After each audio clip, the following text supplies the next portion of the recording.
Good morning, everyone. You know the story of this Jew who comes to a doctor on Park Avenue, a top-notch cardiologist specialist. He's having some heart trouble, and he sees the doctor. He has a consultation. A week later, he gets a bill in the mail for $1,000. He calls the doctor. He says, $1,000. I only spent 20 minutes with you. He says, well, that's my fee. He says, $1,000. I can't afford $1,000.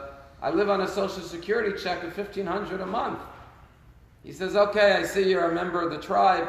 Send me $500. He says, $500? That's my monthly rent. How can I give you $500? He says, okay, send me $250. He says, $250? That's my grocery bills for the month. What am I going to eat? He says, you know what? Tear up the bill. No charge for you, he says. But tell me, I have one question for you. If you know you have no money, why do you come to a top-notch specialist on Park Avenue in Manhattan? He says, doctor, I'll tell you the truth. When it comes to my health, money is no object. We know that in Jewish thought, life is the most precious thing in the world.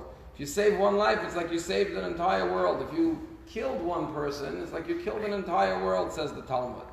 The opening story of the Torah in Bereshis, we have the tragedy of one brother, Cain, murdering his own brother, Abel, Hevel. And when God comes to Cain and says, where is your brother Hevel? Hevel achicha, where is Abel? He says the infamous words, am I my brother's keeper? Hashoma achi anochi?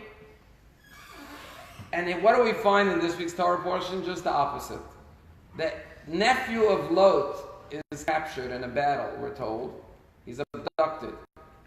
And he's in the hand of a terrorist, so to speak. He's in the hand of some pretty ruthless people. And Abraham hears that his nephew, his brother Haran's son Lot, was captured in battle. And his brother had died, so he was an orphan. And what does it say? Vayishma Avram heard ki nishba achiv, that his brother was captured. It doesn't say his nephew, it says his brother. And what does he do? Abraham, the man of peace, takes all his disciples, he arms them, and he goes to war, to fight, to risk his life, to rescue his nephew Lot. And he successfully redeems and rescues his nephew Lot. And this is Abraham's response to the story of Cain and Abel. Cain says, am I my brother's keeper? And Abraham says, yes, I am my brother's keeper. And my nephew is my brother too, because by extension, every member of my family, every Jew, every human being is my brother. And I will risk my life to save my fellow man and my brother.